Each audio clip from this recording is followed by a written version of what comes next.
สถานที่แห่งนี้ก็เป็นสถานที่รองรับคน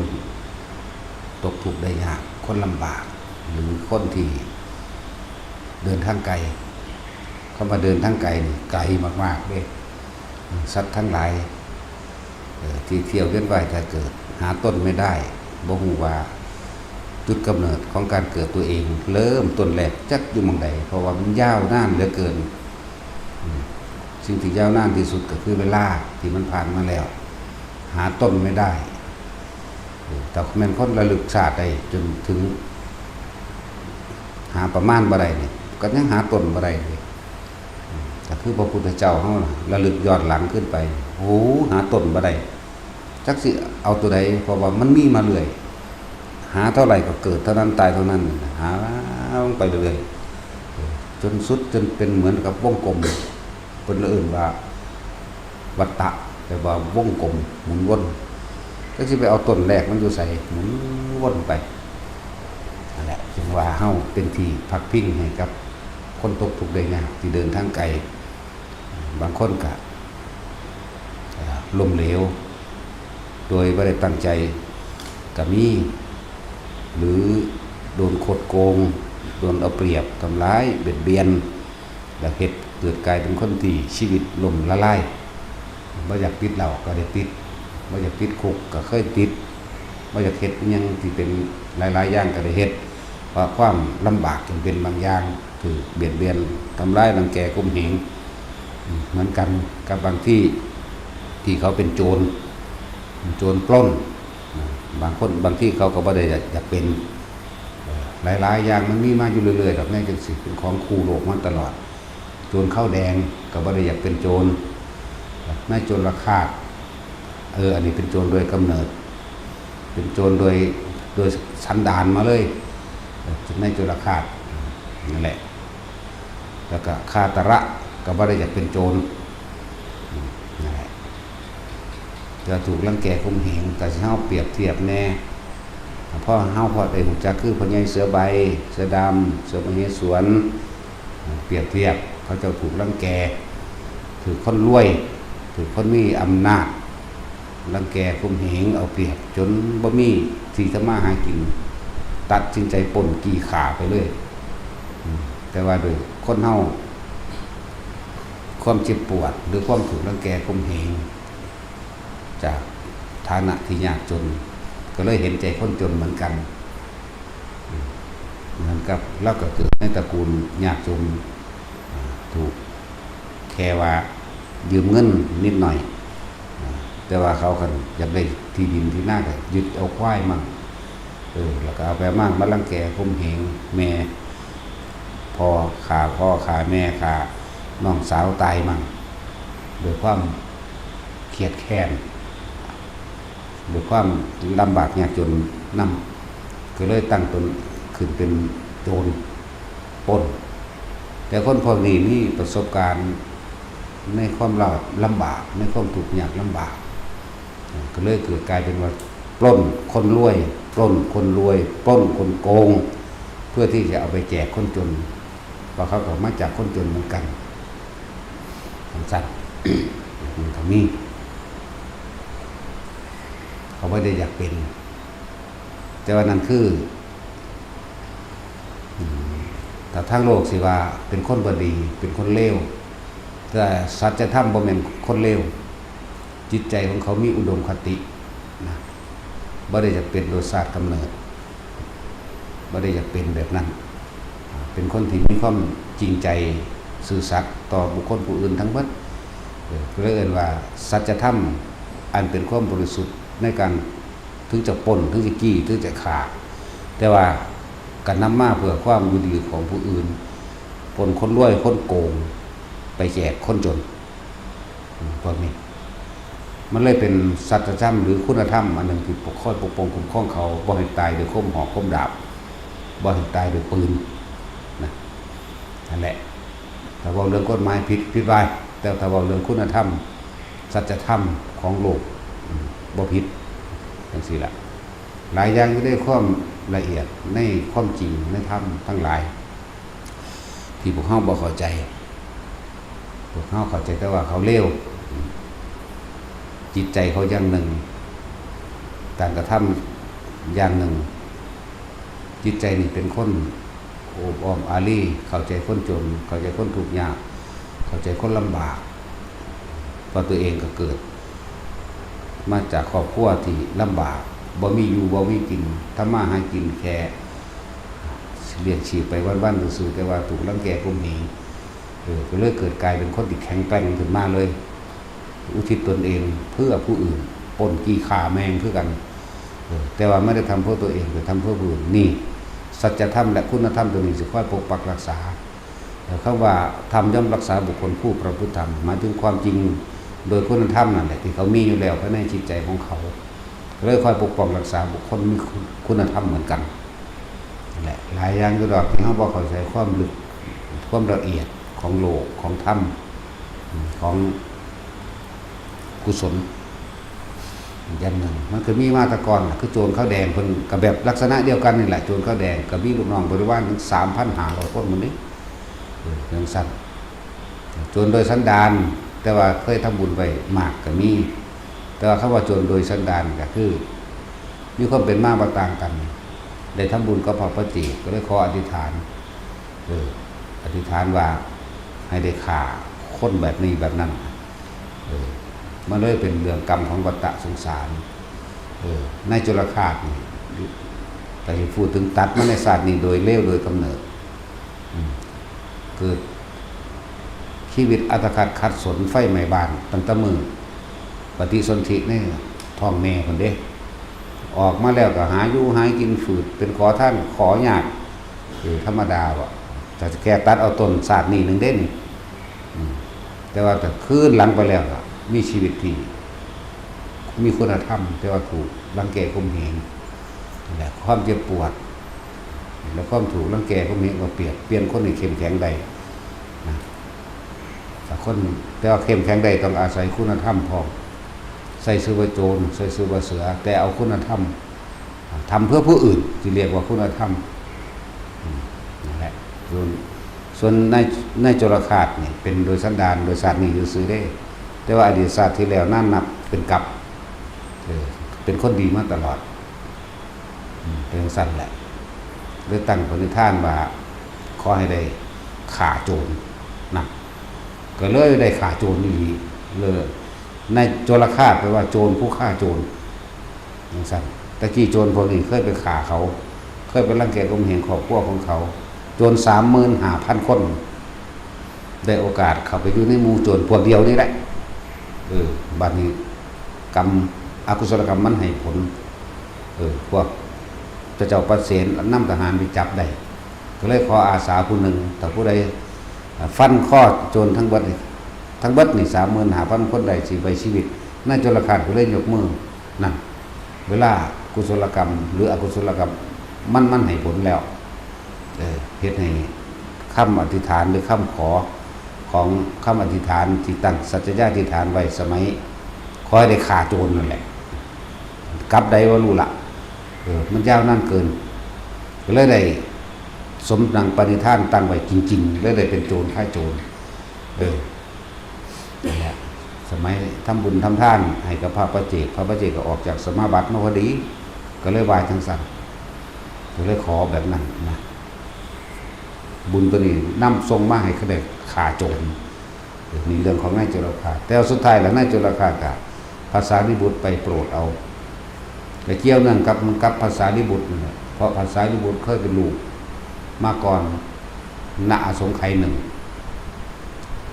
เรื่องของกรรมพวกเจ้าวัสรดใจแบบนี้แต่บอกมานี่มันก็สะอึกสะอื้นภายในใจมันเด้ของเขาเห็นเขาหูอยู่ไหมภาษาลิบุตรเคยเป็นลูกของนายจุลคาตมาก่อนในอสงไขยที่แล้วธรรมดาบอกก็เลยคิดถึงบุญคุณนายจุลคาตก่อนเป็นคนดีเขาก็ฆ่าลูกฆ่าเมียฆ่าพ่อฆ่าแม่นั่นนี่เหลือตัวผู้เดียวเกิดเป็นคนหาไล่ที่พึ่งผ้าอาศัยนั่นแหละก็เลยได้ทำบุญกับพระเจกก็เลยขอว่าให้ได้เป็นแบบนี้ให้ได้ฆ่าโจรพวกนี้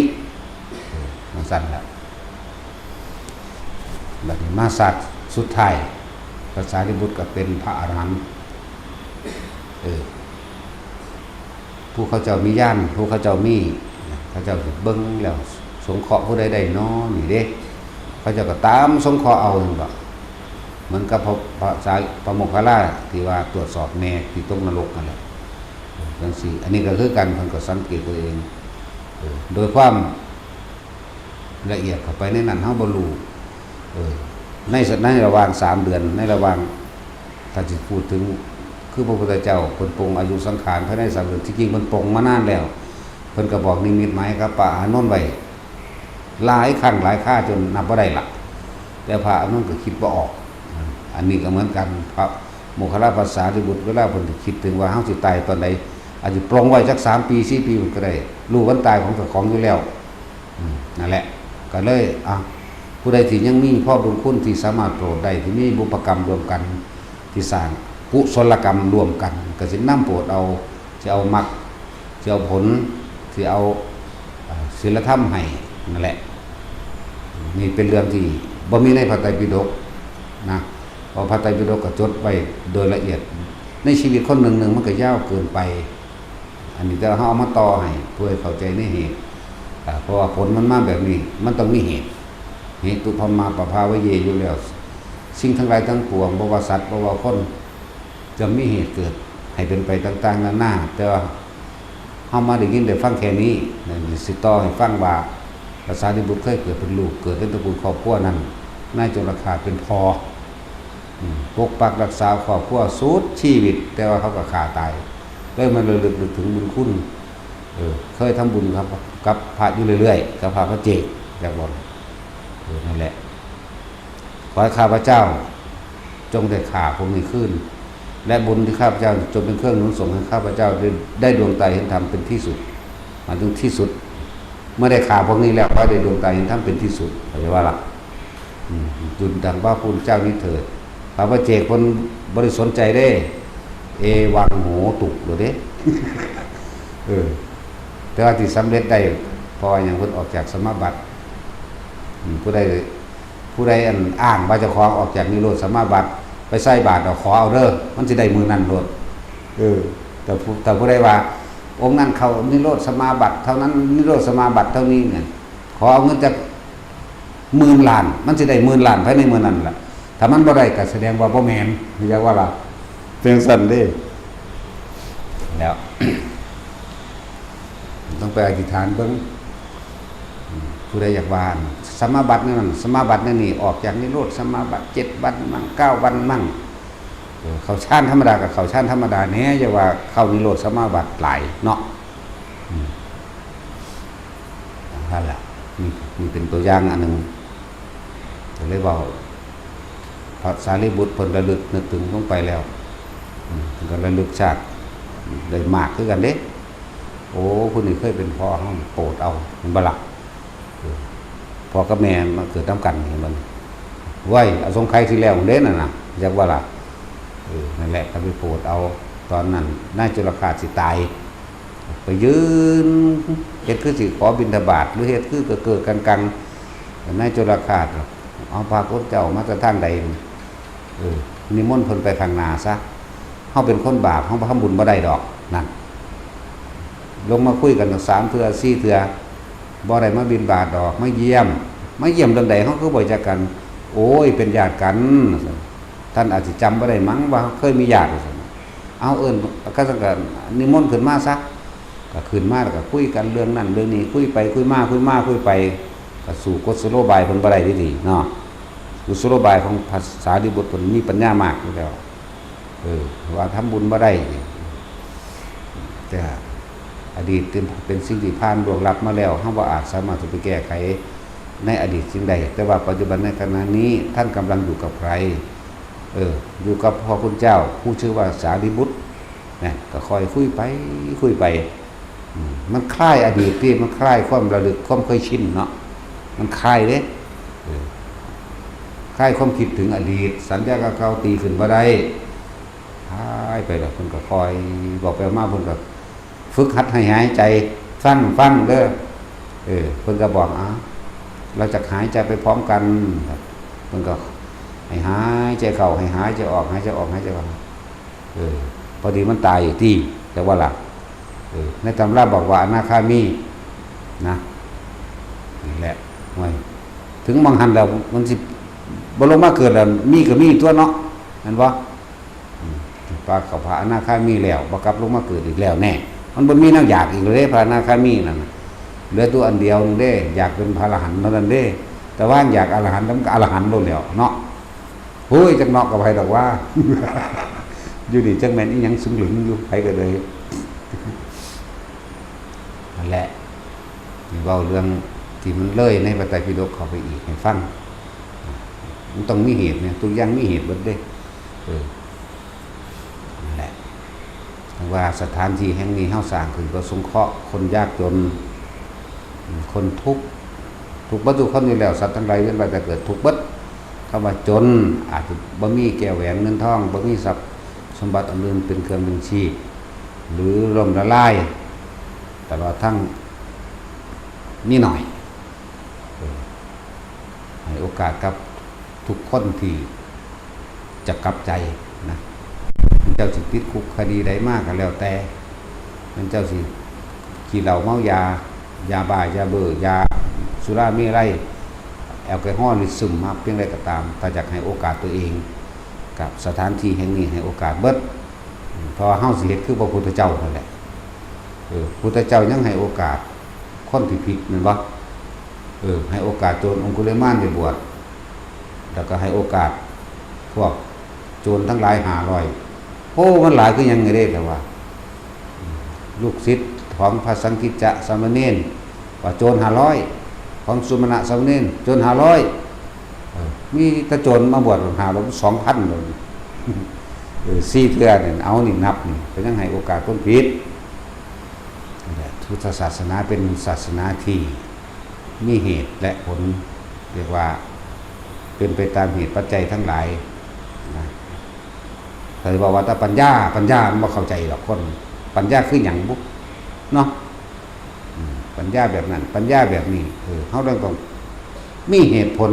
เมื่อมีเหตุเมื่อสิ่งนี้มีสิ่งนี้จึงมีนะเอิ้นว่ามีเหตุแต่ก็มีปัจจัย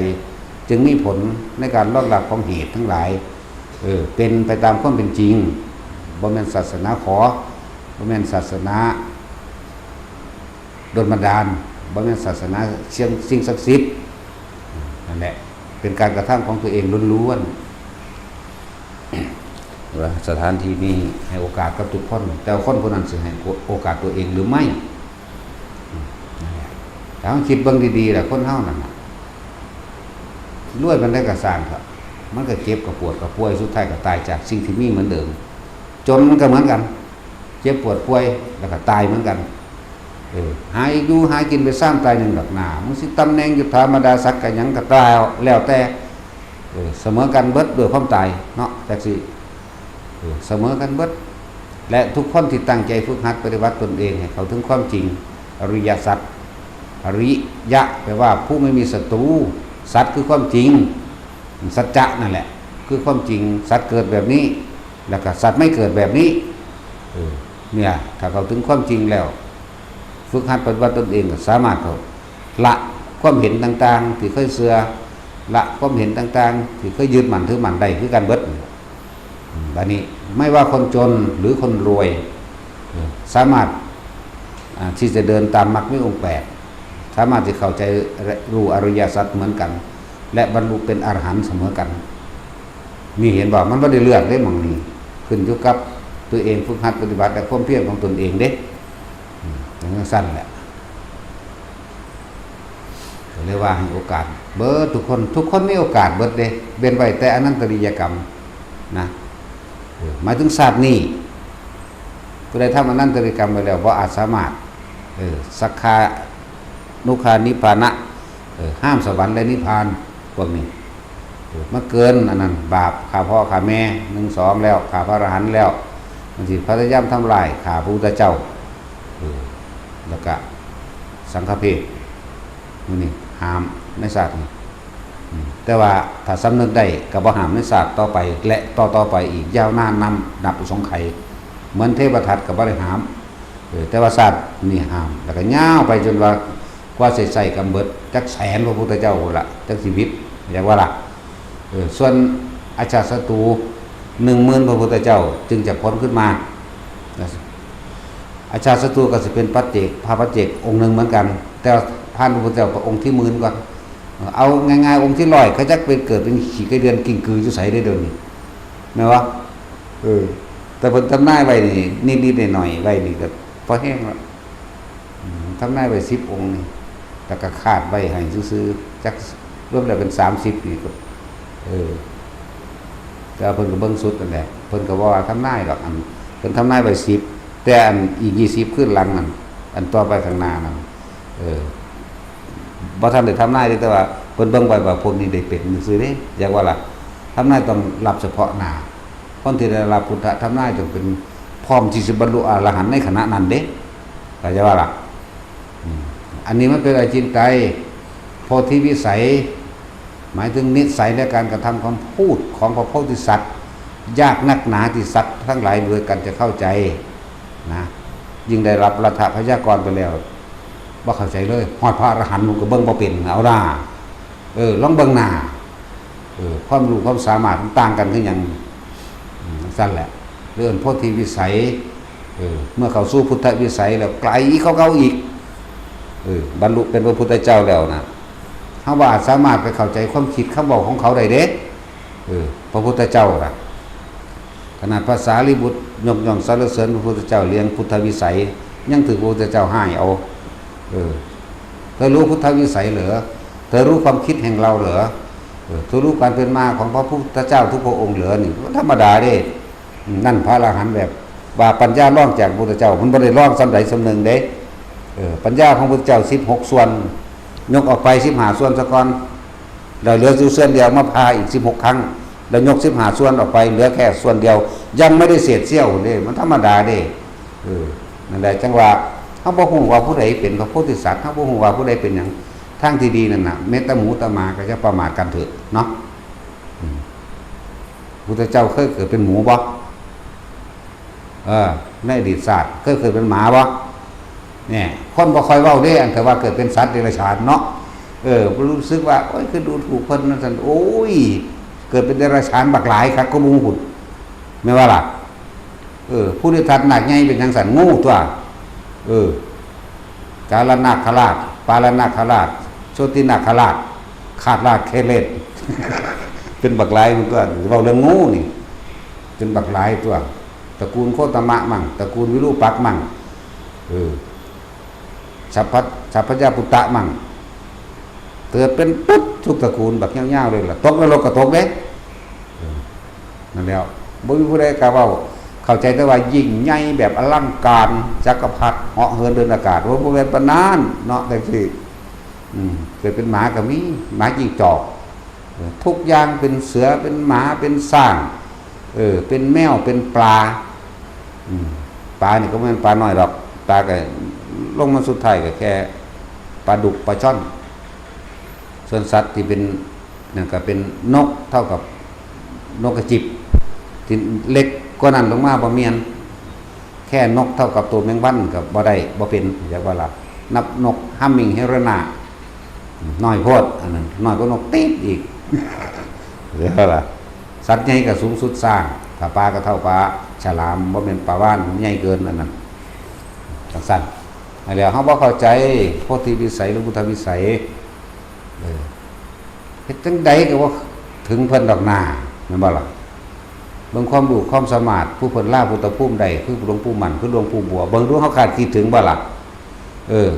หาก็เริ่มต้นจักน้อยนึงเด้นั่นความรู้ความสามารถเพิ่นยังขนาดนั้นแม่นบ่ถึงจังซั่นเด้หลวงปู่มั่นแหน่ความรู้ความสามารถพระองค์เพิ่นเนาะหาก็เริ่มต้นเมื่อกี้พระองค์เด้นั่นหลวงปู่บัวบ่นี่เริ่มต้นเมื่อกี้พระองค์เด้เบิ่งความสามารถเพิ่นในบาทนี่ลูกศิษย์ลูกหาบริวารหลายๆโพธิสัตว์เก่าเบิดนั่นแหละหรือพุทธวิสัยไอ้นั่นเก่าเบิดนั่นแหละพุทธภูมิเก่าเบิดนั่นแหละบัดนี้หลวงปู่ฤาษีจังซี่บักหลายเนาะสั้นแล้วนั่นแหละลีลาพุทธภูมิเด้อันลูกศิษย์ลูกหาหลายๆแม่นเพิ่นบรรลุอรหันต์ไปแล้วรู้จักลีลาบ่เด้อนี่ หรือลีลาวดีบ่เนาะเอิ้นว่าลีลาลวดลายของเพิ่นไว้ลายดึงลูกศิษย์ลูกหาบริวารไปนํกันเบิดสั่นแหละที่เว้ามานี่บ่ให้ประมาทไปหาดูถูกคนคำเว้าของเพิ่นนั่นคาดบ่ถึงดอกเพิ่นมีนัยยะที่ลึกยิ่งกว่านั้นอีกลึกไปฮอดไปหลักหลายศาสตร์ผมบอกให้บ่แม่นแค่เว้าบุงเบงในศาสตร์นี่เด้นั่นแหละเมื่อมีโอกาสทุกๆคนมีโอกาสแล้วในการสิเฝ้าเพราะน่าสังเกตจิตตัวเองโดยอาศัยลมหายใจเป็นเครื่องอยู่เป็นเครื่องสังเกตเข้าใจว่าล่ะเฮ็ดเอาบางนี้แล้วนะเนาะสิไปยุ่งอิหยังกับเรื่องของเพิ่นแม่นบ่จังได๋ก็คาดคะเนบ่ถึงกันแล้วกันนะคือยังเขาเว้าเรื่องโอ้โหพยานของพุทธเจ้าความรวดเร็ว42แสนโกฏสมาบัติปาดตัวมันบ่แม่นธรรมดาเด้อว่าล่ะแน่42แสนโกฏมันแม่พวกเฮาหยังสมาบัติ8แม่นบ่ในตำราได้นี่อันจริงๆยังมันเสียจากสมาบัติบอกเห็นปะล่ะนั่นแล้วที่12แสนโกฏสมาบัติพระอนุรุทธะก็บ่อาจสามารถได้เข้าโดยเร็วแต่ว่าได้เบิ่งอยู่ตรงกลางนี่ปึ๊บจากบัดนี้ความรู้ของมันก็รวบมาว่าสรุปเป็นตัวเลขให้ซื่อๆแน่เฮาสมาบัติ8ซื่อๆก็ยังบ่ได้จักสมาบัติบ่ได้จักสมาบัติเลยโอ้ยมันสั่นจ้ะพูดถึงว่าอย่าประมาทอย่าไปหาดูถูกคนอย่าไปหานำเรื่องของผู้อื่นมาวิจัยวิจารณ์หรือว่าเจ้าของรู้เขาว่าเจ้าของเก่งกว่าเขาว่าเจ้าของหรือสิบุรีเขาหรือสิยกตนข่มท่านเอาไว้หักหลังมาไพ่หลังมันนี่มันมีวัดคนพวกนี้เนาะมันสั่นแหละ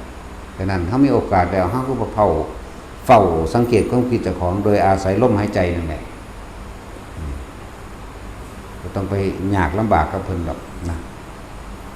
คือจังเพิ่นแยกภาคออกคือพระพุทธเจ้าเสด็จสู่ดาวดึงส์เพิ่นแยกออกเป็น4ภาคนั่นบ่จังซั่นล่ะภาคยืนภาคเดินภาคนั่งภาคนอนนั่นบ่ล่ะจังซั่นแล้วขึ้นไปหันหลายภาคก็นั่นอีกเด้บัดนี้เวลาขึ้นสู่ดาวดึงส์แล้วหูยบ่แม่นธรรมดาทางนี้เฮ็ดเป็นพุทธนิมิตแสดงธรรมต่ออีกอันไปหาบิณฑบาตอยู่พุ่นอยู่ต่างโลกพุ่นเด้บ่ได้ว่าต่างประเทศเด้เนาะนั่นแล้วต่างโลกบิณฑบาตอยู่อุรุกุรุทรวีปมั่งอมังโคยานทวีปมั่งปุเพปิเตหะทวีปมั่งไปหาบิณฑบาตสันปายจังซั่นแล้วแต่ก็หลายกว่านั้นอีกในแสนโกฏโลกธาตุพระองค์ท่องเที่ยวไปทั้งเบิดนี่เราหน่อยนึงได้นี่แสนโกฏโลกธาตุนี่เว้าพรคนระลึกนำได้ซื่อๆเด้เลยนั่นอีกก็มีเข้าใจว่าล่ะจักสิเว้าเฮ็ดหยังแบบว่าพอสำนันไปก็เลยซึ้งลึงเว้าอีหยังน้อบาดนี่เนาะคือทั้งอันคนบ่รู้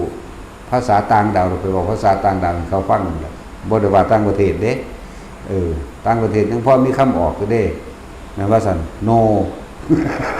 ยังพอได้ฟังออกอยู่ no บ่ได้เรียนหยังก็พอสิเข้าใจอยู่นี่มันลึงมันชินเนาะเราแต่สิกูก็ฟังออกด้วย no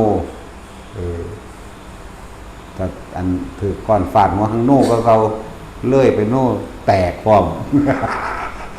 นี่ซั่นแหละนั่นแหละพุทธวิสัยบ่อาจสามารถเข้าใจเพิ่นได้ดอกโพธิวิสัยมันก็บ่เข้าใจไปแห้งแล้วสิไปอิหยังฮอดพุ่นแม่นบ่ล่ะสัตตุศาสตร์เท่าใดบ่18อย่างเฮาก็เฮ็ดบ่ได้ดอกเนาะเป็นเครื่องทรมานหมู่สัตว์ในขณะที่เสวยสัตว์โพธิสัตว์มีสัตตุศาสตร์เด้คันธประสาทมันยังแต่สิคันธประสาทนะก็การดนตรีนั่นเด้หมู่จักบ่คันธประสาทดนตรีทุกอย่างก็เฮ็ดเป็นเด้กาบกรโค้งชันและดนตรีตัวนาฏศิลป์ต่างๆตัวนั่นเขาเอิ้นว่าคันธประสาทพุทธเจ้าสมัยปัจจุบันที่นั่นครับเพิ่นแต่งเพลงให้คนไปร้องบ่แต่งบางพวกมันหลงไหลในเพลงก็แต่งให้ไปร้องทำนองนี้เด้อว่าจังซี่เด้อเพิ่นก็ไปร้องเพิ่นก็หลงไหลในเพลงลิ้นพิ้นเก่งเด้พระองค์นั้นพระ ที่เพิ่นมีฝ่าเท้านุ่มฝ่าเท้ามีขนนุ่มเด้เพิ่นเก่งพิณเด่นแล้วก็เป็นหลงไหลในเสียงพิณเสียงดนตรีกับเสียงขับร้องนำมาพระพุทธเจ้าเทศเอาบวชด้วยแล้วก็พยายามเดินจงกรมจนฝ่าเท้าแตกเลือดออกเดินบ่สำเร็จข้านเขาบ่สำเร็จบืบเอากระดึบเอาขั้นศอกนะแล้วจนพุทธเจ้าบอกว่าโหใครมาฆ่าสัตว์ไว้ที่นี่นั่นแหละแล้วก็อาศัยขันธประสาทตัวนี้แหละเพิ่นก็เอามาใส่อยู่ดอกนะโหราศาสตร์มันจักว่าโหราศาสตร์มันยังเอาแม่นทำนายเด้อการคำนวณดวงดาวการคำนวณทิศและการคำนวณเหตุการณ์เด้โหราศาสตร์นั่นน่ะมันก็เป็นโหราศาสตร์ปัญญาอ่อนซุมื้อนี้เด้ตำราโหราศาสตร์มันว่าซั่นพรหมชาติโหราศาสตร์ว่าซั่นฉีตัวอันพวกนี้มันบ่แม่นคือเพิ่นของเพิ่นคำนวณดวงดาวอันนั้นคำนวณดวงดาวคำนวณเหตุการณ์บ่แม่นดูดวงบ่แม่นดูแบบนั้นซั่นแล้วเพิ่นเอาไว้ทรมานหมู่สัตว์ทั้งหลายป่าพยศพวกมีมานะทิฏฐิทั้งหลาย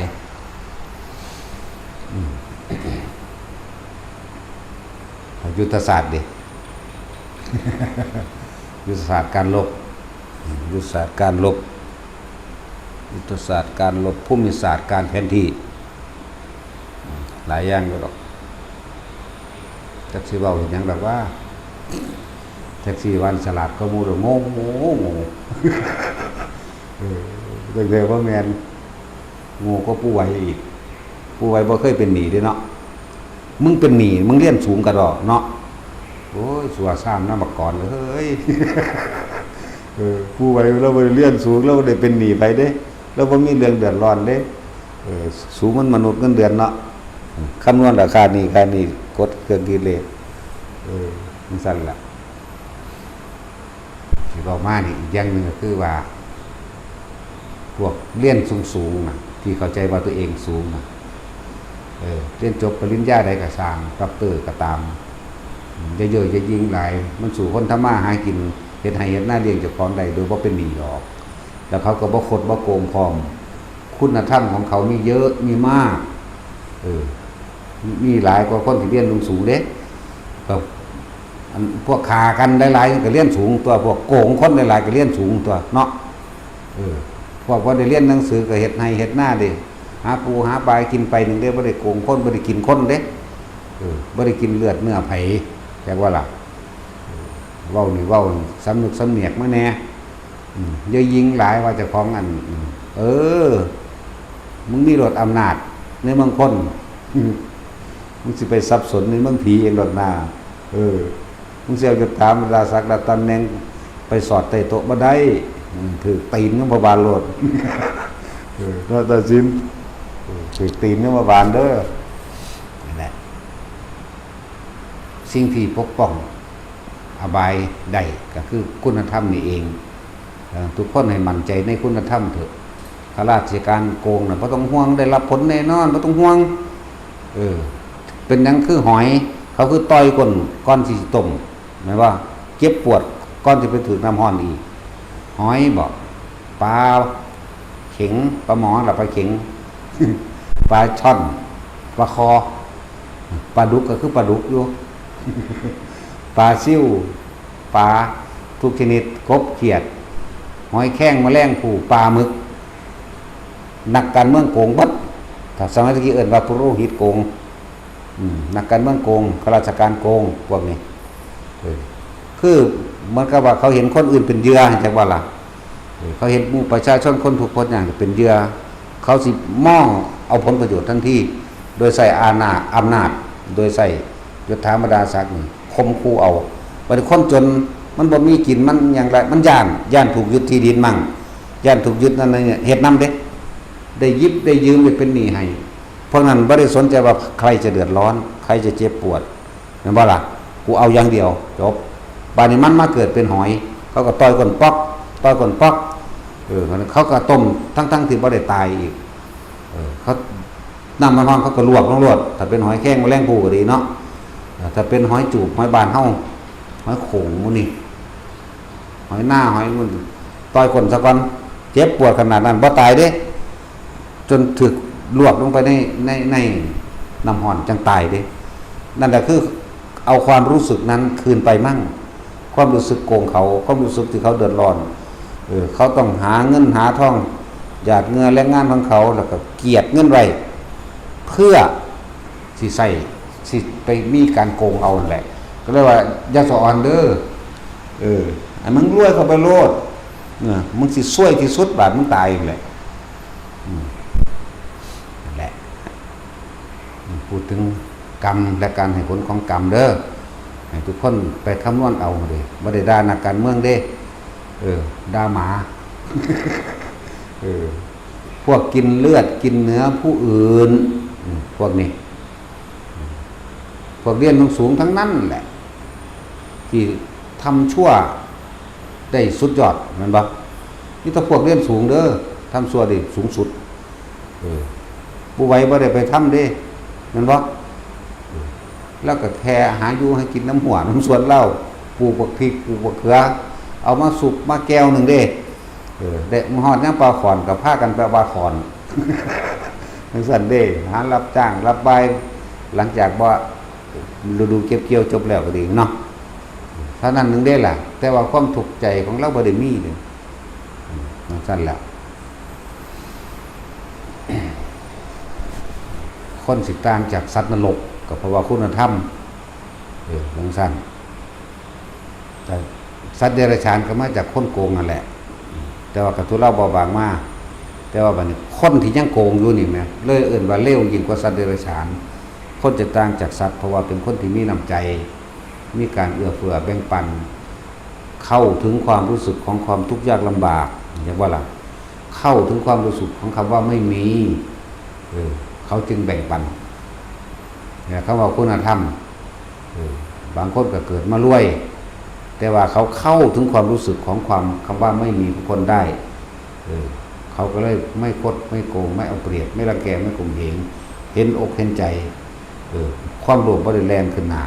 จากว่าเราเพราะว่าอย่างมันก็เคยมีมาก่อนและอุปนิสัยดั้งเดิมที่เขาเคยสั่งสมมาเรื่อยๆในการเสียสละในการช่วยเหลือบุคคลผู้อื่นโดยไม่หวังสิ่งใดตอบแทนก่อนโดยมีการช่วยเหลือคนทุกข์คนยากเขาเห็นคนป่วยว่าไรสลดใจปึ๊บขึ้นมาหลดโอ้ยมันเป็นเอาเองมันเป็นในใจเขาเห็นคนทุกข์คนยากคนถูกรังแกข่มเหงบ่ได้คือกันเกิดความสะเทือนเข้ามาในหัวใจหลดนะคิดตั้งแต่หาวิธีที่ซอยคนเด้บ่ว่าคนบ่ว่าเดรัจฉานล่ะคิดหาแต่วิธีถ้าคิดแล้วจนมุมก็หยุดคือกันหมายถึงว่าบ่มีวิธีซอยใด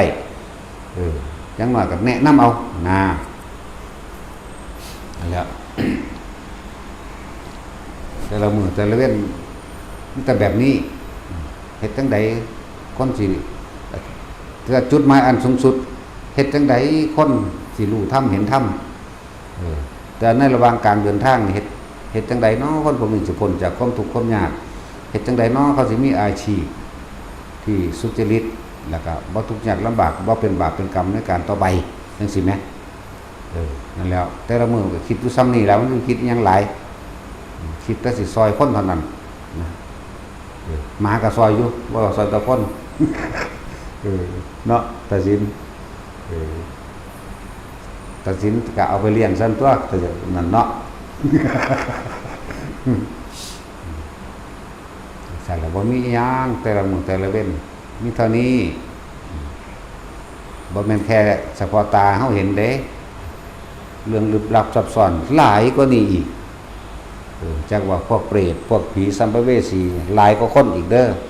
แต่ว่าเปรตผีสัมภเวสีทั้งหลายก็มาจากคนคือเฮานี่แหละจักบ่ล่ะหลายกว่านั้นหลายกว่าคนเดี๋ยวนี้อีกเป็นแสนเป็นโกดๆเด้ขอความช่วยเหลือโอ้ยหยึงหยังเดมือสับลาบยกมือขึ้นท่วมหัวมันเด้นั่นแหละบ่แม่นแค่ว่าคนเด้สิบอกให้นั่นแหละคิดเอาสัตว์อันนี้ทำบาปมาแบบนี้สิแก้สิเอาบุญแบบนี้สิเอาผลของบุญแบบนี้ให้เอาผลจากการภาวนาให้บ่ได้เกิดกลายเป็นหอกดาบแล้วเลยไฟไหม้เขาไป โอ้ต้องอาศัยท่านแบบนี้ต้องอาศัยศีลแบบนี้ต้องบางพวกก็ต้องอาศัยการแสดงธรรมบางพวกก็ต้องอาศัยการแผ่เมตตาโดยการช่างภาวนาก็ว่าไปเอาสมาบัติเอาสมบัติที่มันมีอยู่อันเกิดจากอาการเบติพุ่งเข้าไปนั่นสิแยกย่อยเป็นซ้อยไปเด้หมายถึงความลำบากหรือความจำเป็นของแต่ละชนิดไหมคือคนเฮานี่แหละคนเฮาบางคนบ่มีหม่องอยู่หม่องกินเฮ็ดกินจังซี่โอ้เฮ็ดจังไดเนาะก็สิมีเงินไปซื้อที่ดินให้เขาแม่นสิแหมบางคนป่วยโอ้เฮ็ดจังไดเนาะอยากเอาไปรักษาโรงพยาบาลใหญ่ให้บ่อยากให้เจ็บให้ปวดจังซี่แหมนั่นแหละมันเป็นอยู่จังซี่แหละพวกเจ้าหัดเป็นเบิ่งไงเด้อบ่แม่นเป็นตาอิจฉาริษยาคนนั่นบ่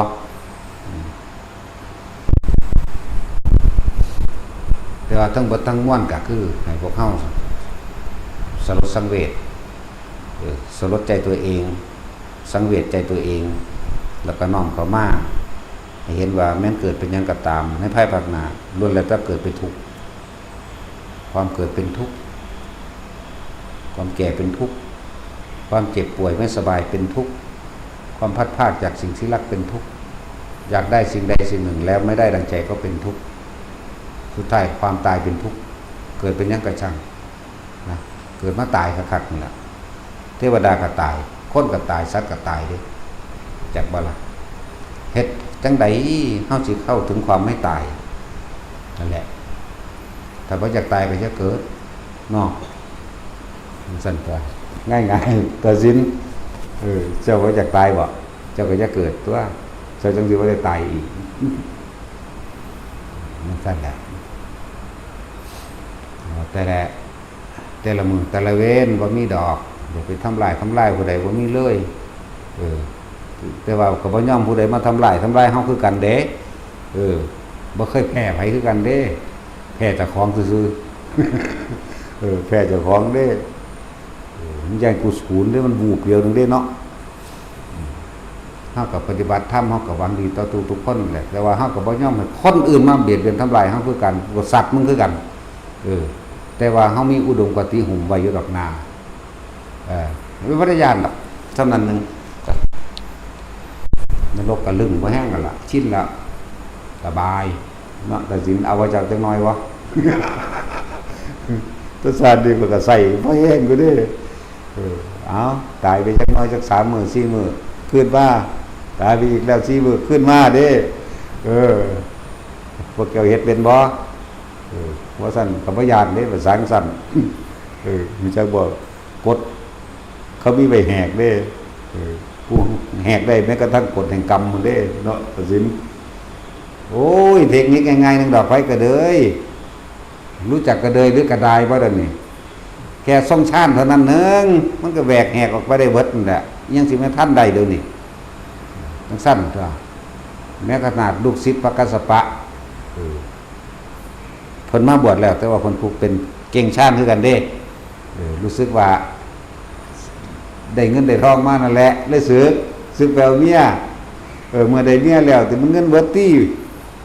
ก็เลยเกิดกลายเป็นโจรไปหาปล้นหาข่าวถ้ามันเสื่อมมันเข้าบ่ได้เพราะว่าหยังคำว่ามันเสื่อมนั่นเนาะ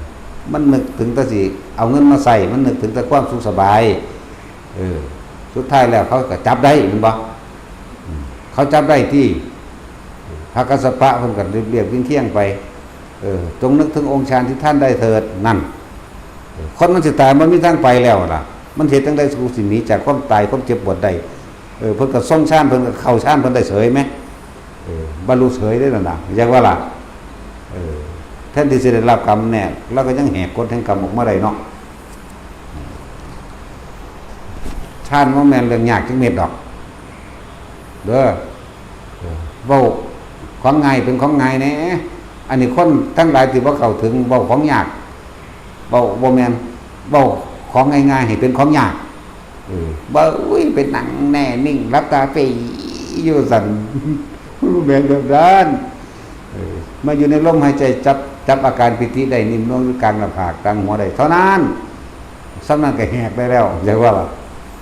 ผู้ใดตายในการทรงชาติเจริญชาติ อย่างหน่อยก็พบโลกตัวเนาะท่านแหละก็จะเฮ็ดผิดหยังมากกับสร้างหยังเป็นก็แต่อันนั้นคือกรรมเด้แต่มันมีแนวเว้นอยู่เด้นอกนั้นได้เบิดนะแต่สิเฮาสิเว้าอันนี้คือจังพระใหญ่สุโธทนะนี่ก่อนสิเป็นกรุงก็เป็นเลยว่าขาคนมาหลายแม่นบ่เมียก็หลายแม่นบ่ลูกก็หลายเนาะเมียก็หลายอีกไหลมาเรื่อยๆบัดสุดท้ายคือเป็นอรหันต์ได้อยู่ซั่นเนาะจังซั่นตัวน่าจรคาดแหมหังคักต้องขาคนแบบขาเลี้ยงชีพเลยอันนี้อาชีพโจร โจรแท้อันแน่ก็ยังบรรลุได้อยู่ไหมอาศัยธรรมเดี๋ยวบ่ล่ะอาศัยความจริงอาศัยผู้สอนอาศัยผู้สอนคือท่านแนะเด้แล้วก็เฮ็ดน้ำเพิ่นโลดนะบอกวิธีแหกกฎแห่งกรรมให้เราให้กำลังใจแต่ละคนไผก็สร้างเจ้าจะเคยแทงลูกมา100คนก็สร้างเด้อจะไปคิดยากคิดยานปานนั้นมันก็เหมือนฆ่าสัตว์ทั่วไปมันก็ฆ่าปูฆ่าปลาทั่วไปนั่นแหละอย่าไปคิดมากมันลำบากใจเจ้าของหลายนั่งอัมพาปารีนั่งซิลิมาและโสภณีทั้ง5ทั้ง6ล้วนแล้วก็เคยทำแท้งมาทั้งนั้นแต่สุดท้ายบรรลุอรหันต์มั่งโสดามั่งอนาคามั่งเห็นบ่ล่ะแม้ว่าละบาดเป็นเรื่องอดีตเก่าๆที่มันผ่านมาแล้วจงลืมมันไปซะแล้วกลับมาอยู่กับแค่ปัจจุบันประสันนาโจรคาสิบรรลุอนาคามีได้จังไดเห็นบ่สุปฏิทะเทพบุตรยิ่งเป็นเรื่องสมัยของพระพุทธเจ้ากัสสปะโดยซ้ำไปบ่ได้บรรลุหยังสุปฏิทะเทพบุตรนี่เป็นโจรเลี้ยงชีพมาตลอดลักปนจีเลี้ยงชีพมาตลอดจะว่าล่ะบัดมาได้เมียแล้วเลยเศร้าเลิกการอาชีพโจร3 ปีสุดท้ายก่อนสิตายเข้าวัดเข้าไปให้แบบบ่ได้บรรลุมรรคผลดอกไปสมาทานศีลรักษาศีลอุโบสถบ้าง8 คำ 15 คำแม่นว่าล่ะแล้วก็ท่องจำบทสวดมนต์ต่างๆได้ทำบัดได้3 ปีตายนึกถึงบทสวดนึกถึงศีลที่ตัวเองเคยสมาทานไปเกิดเป็นเทวดาเมื่อไปเกิดเป็นเทวดาแล้วพระพุทธเจ้าพอดีที่ไปแสดงอภิธรรม7ให้พุทธให้มารดาอยู่ที่สวรรค์อายุ11 ปีหมู่เพิ่นเองก็เลยบอกไปขอข้อมูลขอคำแนะนำจากพระพุทธเจ้าไปเพิ่นก็ไปคำแนะนำด้วยเพิ่นที่เคยจำพระสูตรต่างๆได้จากวันพุทธเจ้าก็แสดงทำไปอติอุนิหิสาวิชโยธรรมโมโรเกอนุตตโรสัพพสัตตาหิตถายะตังสบังกันหิติเรวเตบริวเจราจันเตมนุเสหิปะวะเกยปัจจเคนาเควิเศพุเตอการมรณีนวาสัพพสมามรณามุตโตตเปวัตตวาตัสเสวะอนุภาเวนะหุตุเทโวสุขิสตาสุตตะสีลังสมาทายะธัมมังสุจริตังเจเรลิขิตังจิตังปุจังตะลังตินั่นแหละบรรลุโสดาบันเสยไหมเรียกว่าล่ะทำไมท่านไม่นึกถึงศีลที่ตัวเองท่านที่กระทำอยู่แล้วก็จงระลึกถึงความจริงว่าสัตว์ทั้งหลายเกิดเป็นอะไรก็ตามล้วนแล้วแต่เกิดไปเพื่อที่จะตายเพียงเท่านั้นเกิดเป็นอะไรก็เป็นทุกข์เกิดเป็นอะไรก็ไปถึงกับความแก่ท่านจงนึกถึงคุณณธรรมทั้งหลายที่ท่านได้สั่งสมและจดจำมาเถิดความเกิดเป็นทุกข์ความแก่เป็นทุกข์ความเจ็บไข้ไม่สบายเป็นทุกข์ความพลาดพลาดจากสิ่งที่รักเป็นทุกข์สัตว์ทั้งหลายเกิดแล้วล้วนแล้วแต่เวียนอยู่ในแห่งกองทุกข์เพิ่งก็เกิดการเบื่อหน่ายคลายกำหนัดออกจากบ่อนบรรลุโสดาบันเด้นี่แปลให้ฟังเลยเด้นี่จากบลธรรมโมโรเกอนุตตโรสัพพะสัตตหิตัฏฐายะตังตะวังคันหะติเทวเตปริบัญเชราชทันเตอมนุเสหิภาวะเกนี่ต่อไปท่านก็จะพ้นจากราชอาญาทั้งหลายอันเกิดแก่พระราชาราชทันเตอมนุเสหิภาวะเกปัจจเกวิเศษปุเตนี่บ่ได้อาการะมรณะเนี่ยไม่ตายก่อการอันสมควรคำว่าอาการะมรณะนวาสัพพสมามรณามุตโตทเปตวะการมาดินันเตเจวะอาตัดเจวะอนุภาวินะโหตุเทโวสุขีสัทธา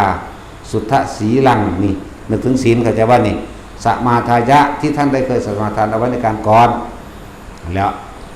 บรรลุอนาคาบ่แม่นบรรลุโสดาบันเสยอยู่ในสวรรค์สันต่อไปเลยเด้เราบรรลุมาเด้บรรลุอยู่พุ่นแล้ว แล้วก็บรรลุขึ้นไปอีกบรรลุขึ้นไปอีกในขั้นต่อไปเพราะว่ายังเขาจะจำพระสูตรได้สวดมนต์ถ้าวันเขาเอื่นว่าจำบทสวดมนต์ธรรมจักรได้จำบทสวดมนต์อนัตตลกนสูตรได้อธิตะภริยสูตรได้แม้กระทั่งท่องจำท่องบนสัจจายในปฏิจจสมุปบาทธรรมได้ก็เลยมีการพัฒนาจากชั้นนี้ดาวดึงบรรลุโสดาบันยับขึ้นไปอีกยามาบรรลุสกิทาคาไหลขึ้นไหลขึ้นไหลขึ้นบนลงมาเด้เพราะว่ายังสลดใจเลยทำให้แจ้งซึ่งมรรคผลข้างบนไปเลยเด้นั่นแหละบ่แม่นของเล่นๆเด้ที่พาพวกเจ้าสวดบทนั่นบทนี้บทนี้บทนั่นเวียนไปใน3 รอบนี่จักว่าล่ะบทที่1ธรรมจักรบางสินะบทที่2เกี่ยวกับพระปริตเห็นบ่ล่ะบทที่3ก็เกี่ยวกับอาการวัตตาสูตรตลอดทั้งพระปริตอื่นๆอีกเห็นบ่ทั้งสั้นแหละมีประโยชน์ของพวกนี้สิบันทึกเข้าไปในสัญญาใจของพวกเจ้าเองนั่นแหละจิตกับผู้รู้ผู้รู้กับจิตก็คือรู้โดยสัญญาบันทึกไว้แล้วในจิตใจเจ้าของเองเฮาทุกคนที่สวดไว้ได้มันอาจสิแปลบ่ได้แต่ว่าสวดได้เข้าใจว่าล่ะเมื่อแตกกายทำลายขันธ์ตายไปเกิดสวรรค์ชั้นใดชั้นหนึ่งว่าสิจาตุมว่าสิดาวดึงว่าสิยามาดุสิตนิมมาปรนิมหรือแม้กระทั่งพรหมโลกต่างๆเนาะโอกาสที่เขาสิบรรลุในขั้นต่อไป1เมื่อภิกษุผู้ทรงฌานผู้ใดฌานผู้ทรงฤทธิ์ขึ้นไปแสดงธรรมจะว่าหลักเขาก็มีโอกาสที่จะบรรลุในขั้นต่อไปได้เลยภิกษุผู้ทรงฤทธิ์เข้าไปแสดงธรรมดังที่โพธิสัตว์ก็แสดงด้วยข้างบนจะว่าหลักและต่อมาก็สนทนาธรรมกันเองเทวดาเขาสนทนาธรรมกันเองบรรลุก็ได้จะว่าละบัดทั้งสั้นแหละเรียกว่าสีพายเหตุนี้มีคุณค่ากับเจ้าของเบิดเด้ว่าเกี่ยวกับหลวงพ่อนี่เด้เนาะผ้าเหตุซื่อได้เหตุบ่เหตุก็ตามเด้ยินว่าเราดูเหตุบ่เหตุก็สร้างด้วยวันกูไม่ใช่ว่าล่ะพวกเจ้าก็ใส่จะเอาตัวป้าตัวบอกคักปานนี้แม่ยังบ่เฮ็ดยังบ่เข้าใจก็ไปตายซะจะอยู่โดนหลายมันสิสะสมบาปเนาะไปตายซะไปผูกคอตายซะบ่สั่นเก่าอันซ่อนเคาะหัวเจ้าของตายซะเนาะมันเกิดมาให้กินซื่อๆหลายสั่นตัวเป็นหยังก็เป็นไปตายแล้วน่าจะไปสะออนไผเถอะสิเป็นอีหยังก็ทนายก็บ่เห็นว่าสิมาบัญญัติกฎหมายว่าห้ามแก่ห้ามป่วยห้ามตายบ่มีเนาะผิดกฎหมายเพราะห้ามแก่ห้ามป่วยห้ามตายบ่มีเด้เขาคือบ่บัญญัติบ่มันพากันตั้งหาแหมงหยังบ่นี่ตั้งไปกดโกงคนซื่อเนาะจังซั่นแหละทหารก็บ่เห็นว่าสิลบกับความแก่ความตายได้แม่นบ่ตำรวจก็ว่าจับความแก่กับความตายไปขังไว้เด้เนาะมันบ่ซั่นยังกระสังหิแมงเราตายแมงเบิ้ลละอย่าไปสอนดอกเขาไม่ได้สอนเด้และคนที่มีประโยชน์สูงสุดก็คือพระพุทธเจ้าและผู้เดินตามถ้ำของพระพุทธเจ้าก็ทำตามพระพุทธเจ้าพุทธเจ้าให้ท่านแบบไหนมูสาวกก็ให้ท่านเหมือนกันแม้จะไม่มากเหมือนพระพุทธเจ้าแต่ก็ให้ทานแต่ก็จาคะหมายถึงตัดเสียสละออก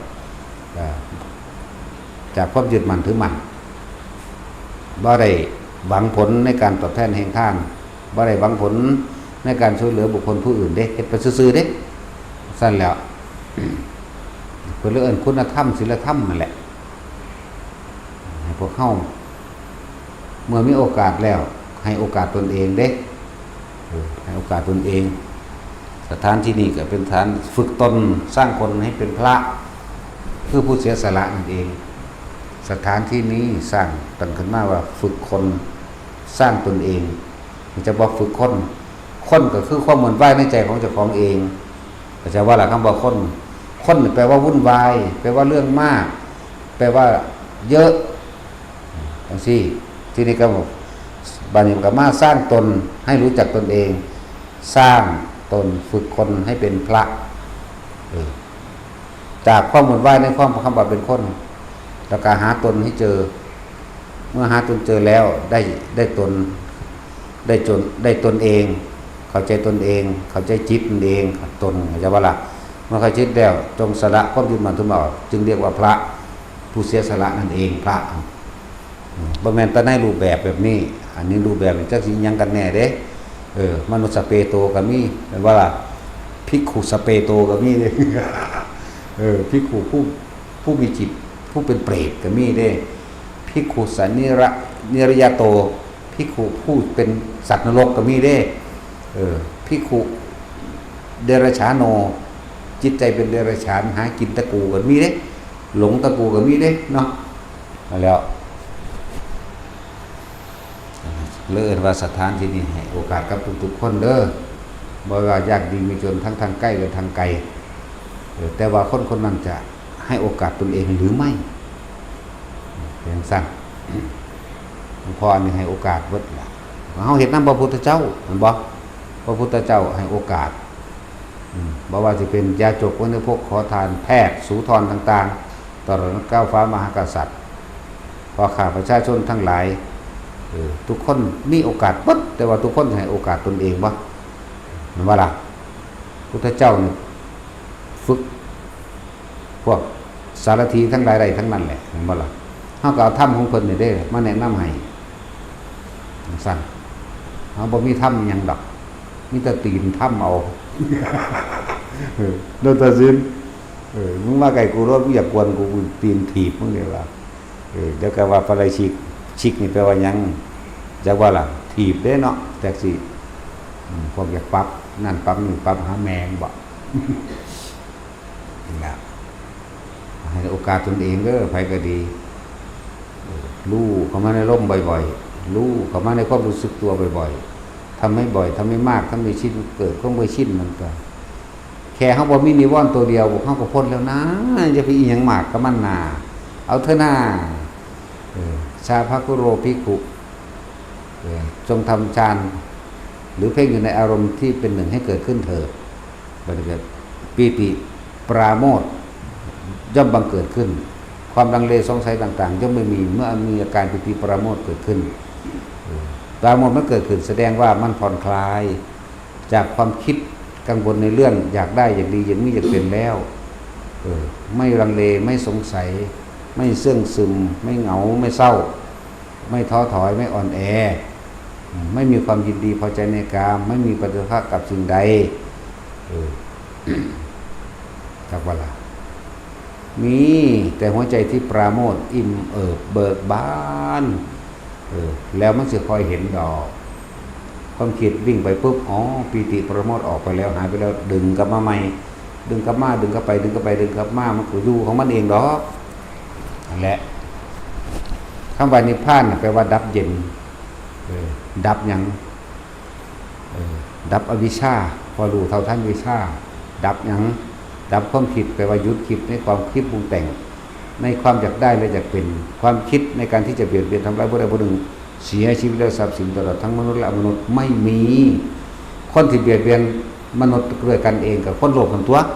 คนที่เบียดเบียนสัตว์กับคนโลภคือกันนั่นวะคนที่เบียดเบียนหรือว่าแย่งชิงทางสติปัญญาจิตวิญญาณเนี่ยกับคนโลภกันตัวจะครอบคุมความคิดผู้อื่นจะควบคุมให้ผู้อื่นอยู่ใต้อำนาจของเจ้าของเองเขาจะว่าละวันตอนนั้นทุกคนเห็นโทษต่างๆซักทุกคนผ่านชีวิตมาเมื่อนี้มันก็เห็นคนตายมาหลายแล้วล่ะนะแต่ว่าสันมันสิพานเพราะแต่เจ้าของตายเนาะยังสั่นตัวย่ำใดสิเป็นมือของเฮาบัดบ่ล่ะแต่วันเกิดตัวเองก็บ่รู้เด้แต่พ่อกับแม่บ่บอกแม่นบ่ล่ะแต่เพิ่นบอกว่ามื้อใดก็ว่ามื้อนั้นบ่รู้ได้อยากมั่นใจหลายเด้เนาะสิไปวันตายกันพ่อแม่กันบอกเฮาก็บ่ได้เนาะผู้อื่นก็บอกบ่ได้ตัวเฮาเองก็บ่รู้เด้วันเกิดถึงจะรู้ก็รู้เพราะผู้อื่นบอกมีมารดาบิดาเป็นต้นเป็นผู้บอกแม่นบ่หาทุกคนแม่ตายบ่ได้บอกลูกยังคนที่เฮ็ดตำแย่ล่ะบอกแม่นบ่สั่นตัวคนที่เฮ็ดตำแย่บอกหมอบอกพ่อแม่บอกปู่ย่าตายายบอกผู้รู้จักบอก แต่ว่าวันตายไม่มีใครบอกได้เลยแม้กระทั่งตัวเองบ่หลับแล้วเฮาสิประมาทอยู่ใหญ่ในการคิดปรุงแต่งแสวงหาแล้วความอยากได้นั่นอยากเป็นนี่เป็นก็เป็นไปตายแล้วมันบ่เป็นก็ตายจึงบอกว่าทุกคนอย่าประมาทคำว่าบ่ประมาทมันมีคุณค่าเพียงนี้เด้เวลาเขาเล่นลื่นเรื่องบันเทิงความสนุกสนานกับมหรสพของงานต่างๆเนี่ยพุทธเจ้าคนสิอุทานมาดูสัตว์ทั้งหลายเหล่านั้นพวกเขาลื่นเริงบันเทิงอะไรกันหนอนมันธรรมดาเด้นี่ท่านไม่ได้เกิดขึ้นแล้วหมายถึงพระพุทธเจ้าดวงตาของโลกก็ได้เกิดขึ้นแล้วความสว่างไสวแห่งจิตก็ได้เกิดขึ้นแล้วแต่พวกเขายังไปลื่นเริงบันเทิงอะไรกันเหรอนี่ไหมทำไมไม่แสวงทางแสวงหาทางให้พ้นออกจากความทุกข์บ่ทันมีเพิ่นสลดพระองค์เองพระอุทานพุทธอุทานลื่นเริงบันเทิงอะไรกันเหรอนี่นะนั่นแหละท่านบอกว่าในเมื่อหมอกับมีอยู่เฮาบ่เข้าหาหมอเนาะหมอก็คือพระพุทธเจ้าเนี่ยสิเป็นความผิดของหมออยู่บ่ล่ะก็บ่ได้ล่ะในเมื่อทางก็มีอยู่แต่พวกเราไม่เดินตามเส้นทางก็หมายถึงมรรควิอุแปดพวกเราไม่กระทำตามเองเป็นความผิดของทางบ่ก็บ่เนาะนั่นแหละหรือว่าทุกคนมีโอกาสแล้วก็เฮ็ดให้มันการปฏิบัตินี่มันบ่แม่นของยากแค่รู้ลมหายใจกับจับจุดนั้นลมได้ความรู้สึกน่วงหน้าผากมั่งบนหัวมั่งหน้าอกมั่งแค่นี้ไม่ได้เกี่ยวกับท่าไม่ได้เกี่ยวกับเวลาอีกทุกคนมีอิสระเต็มที่เด้บ่มีผู้ใดบังคับความคิดภายใดเด่นนี่เห็นบ่ล่ะถ้าบังคับร่างกายยังบังคับได้ขังไว้ได้ผูกไว้ได้ฆ่าตายได้เนาะแต่ว่าบังคับจิตบังคับบ่ได้บังคับความคิดบังคับบ่ได้เด้ผูกไว้ก็บ่ได้ฆ่าให้ตายก็บ่ได้เนาะนั่นแหละทุกคนมีอิสระฉะนั้นจงใส่ความเป็นอิสระที่มีอยู่คือจิตมันอิสระอยู่แล้วเฮาก็น้อมนำเข้ามารู้ลมหายใจนั่นเองรู้อยู่กับลมเฮ็ดไปมีความปิติปราโมทย์ยืนอยู่กับรู้ความรู้สึกในตัวเองเดินอยู่กับรู้กินข้าวอยู่กับรู้ล้างถ้วยล้างจานปลูกต้นไม้อยู่กับรู้รดน้ำต้นไม้กับรู้เข้าห้องน้ำกับรู้จักว่าล่ะอยู่กับมันถ้ารู้สึกตัวทั่วพร้อมเป็นจิตหนึ่งเป็นเอกคตาจิตเอกตาลมมันจะไปไหนเสียมันก็ดับเย็นแล้วเด้นั่นจักว่าล่ะความคิดของเฮาบ่ไปตั้งอยู่หรือคิดถึงไม่คิดถึงบ้านรถเงินทองต้นไม้ภูเขาสายน้ำหรือการละเล่นบันเทิงต่างๆบ่คิดถึงไม่คิดถึงบุคคลที่เป็นพ่อเป็นแม่เป็นญาติสายสัตว์เพื่อนสนิทมิตรสหายยังบ่คิดถึงแล้วจิตมันเป็นกลางบ่แห้งแล้วเด้จังว่าล่ะมันบ่ได้ร้อนมันได้กังวลมันได้กังวลก็ว่ายเด้นั่นน่ะมันบ่ล่ะสั้นแล้วเพราะเลิ่นดับเย็นโอ้ยสื่อของคำว่านิพพานมัน20สื่อพุ่นสิเขาจะอุปมาให้รู้น่ะคำว่านิพพานดับเย็นคำว่านิพพานมันมีมาก่อนนั่นเด้ก่อนพระพุทธเจ้าจะเกิดอีกเด้ทั้งเที่ยเขาจะต้มน้ำมันร้อนฟดเดือดอยู่นี่เนาะโอ้ยเดี๋ยวมันนิพพานก่อนแปลว่ามันเย็นจังว่าล่ะเดี๋ยวมันเย็นก่อนต้องกินนะแต่ร้อนหลายมันก็ลวกปากเนาะว่าแท็กซี่แล้วจะกินห้อนๆเด้สั่นเป่าอยู่ไปก็เลย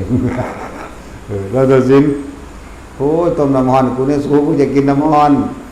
บัดเอาเดือดไปให้กันเป่าอยู่คนมักกี่ตัวอีดีเด้ตัวแม้กระทั่งตัวเองโกหกแม้กระทั่งตัวเองเนาะแต่ว่าอยากกินน้ำร้อนอยากกินร้อนก็ตั้งไว้มันเย็นสักก้อนยังกินอยู่ไปก็ดีเนาะแล้ว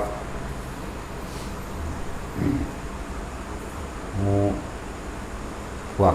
ภิกษุนักบวชได้บวชเข้ามาแล้วตั้งใจเต็มที่โลดเฮาบ่ได้ไปกังวลกับการงาน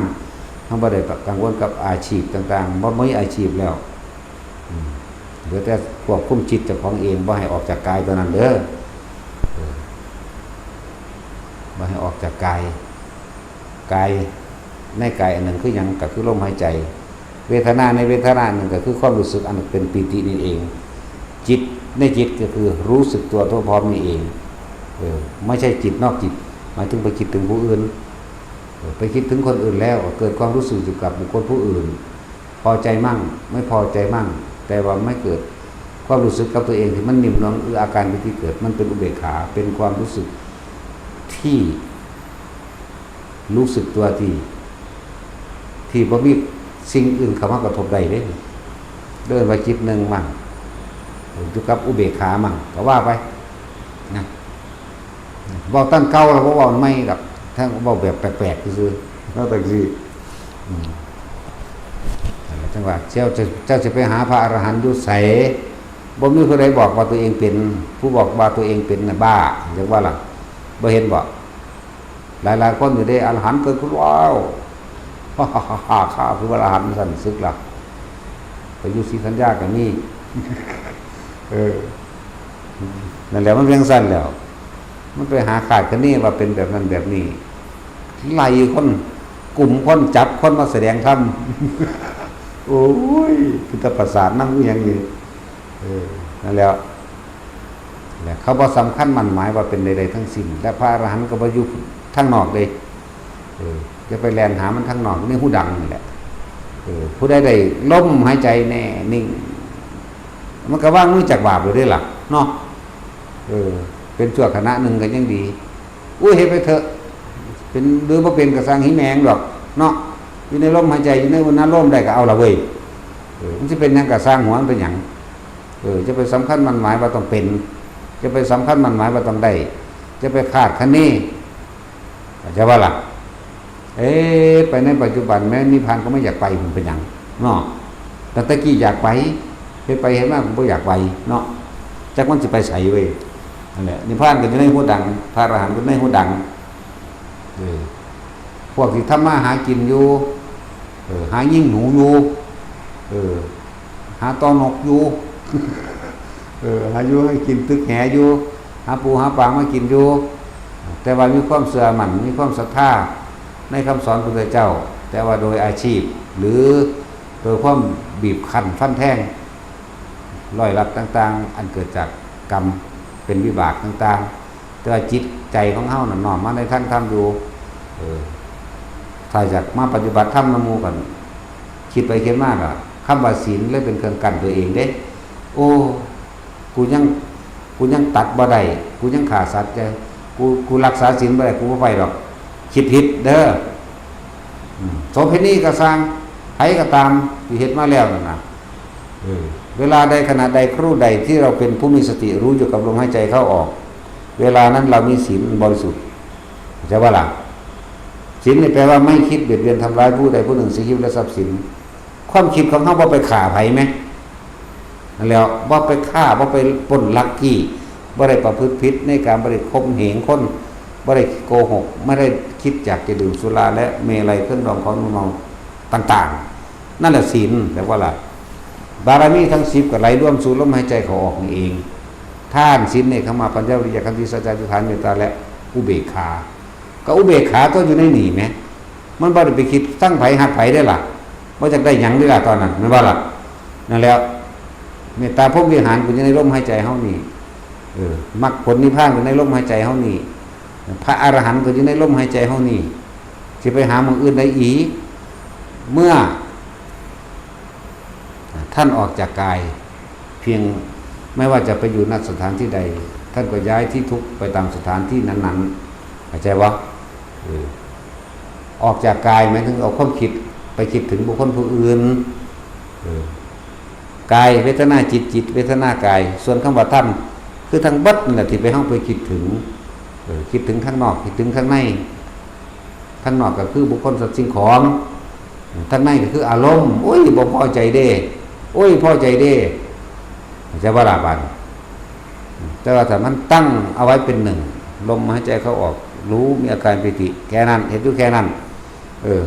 บารมี10ก็อยู่ในหันพระอรหันต์ก็อยู่ในหันนิพพานก็อยู่ในหันในผู้ดังนี่แหละจะเป็นในไสเดิมนี่หรือไปเคร่งเครียดมันหลายต้องนั่งรับตาขมุงคิ้วขมวดยุกยิกบางมือก็ยังยากเนาะคันก็แจ๊กมันยังมันบ่คักเด้สังเกตเบิ่งแต่ละคนมือก็ติ๋งงอกแงกขาก็ยุ่งยิกดากก็ยุ่งทั้งเรือก็ตดเข้าทั้งในพร้อมแต่ว่าอยู่นำหมู่หลายๆดิยุ่งไปมันอูดเข้าทั้งในเด้เนาะตัดสินจะเป็นบ่ อยก็เป็นข่อยเป็นตัวข่อยจังเว้าอันไหนบ่เป็นมันบ่เว้าเด้ท้องมันตดเองจังว่าล่ะตั้งแต่มันยุ่มไว้มันเลยอูดเข้าข้างในแท็กซี่เป็นบ่เป็นผู้ใดก็เป็นเบิดหลังเบิ่งผู้ใดเว้าเขาว่ามันเป็นของน่าเกลียดว่าซั่นมันความจริงที่น่าเกลียดหม้องใดผู้ใดเกลียดหม้องใดก็ผู้คนไหนรักที่ไหนคนนั้นก็จะมีย่อมความน่าเกลียดก็ย่อมอยู่ในความที่น่ารักน่าพอใจนั่นแหละมันบ่ล่ะต้องทากระแดะคือหลายเนาะเว้าม่วนว่าซั่นเรื่องม่วนๆกูก็เฮ็ดให้แล้วมันเป็นแมงยังบ่ฟัง เต้นก็ได้ เต้นแบบกวนตีนก็ได้สั่นตัวเราบอกว่าม่วนมั่งกับพวกเจ้าไปยึดในสิ่งที่ไพเราะเข้าใจว่าล่ะยึดในสิ่งที่ไพเราะนั่นแหละพวกเจ้าก็ต้องตกเป็นทาสของความไม่ไพเราะเข้าใจว่าล่ะเวลาใดที่ท่านเกลียดเป็นยังคือเกลียดก็เพราะรักนะวะเวลาที่ใดที่ท่านทุกข์ก็เพราะอย่างทุกข์เพราะท่านสุขเกลียดก็เพราะรักทุกข์ก็เพราะสุขจะว่าละบาดที่ไม่สุขไม่ทุกข์ก็มีลมหายใจเด้อเอาสมาทาน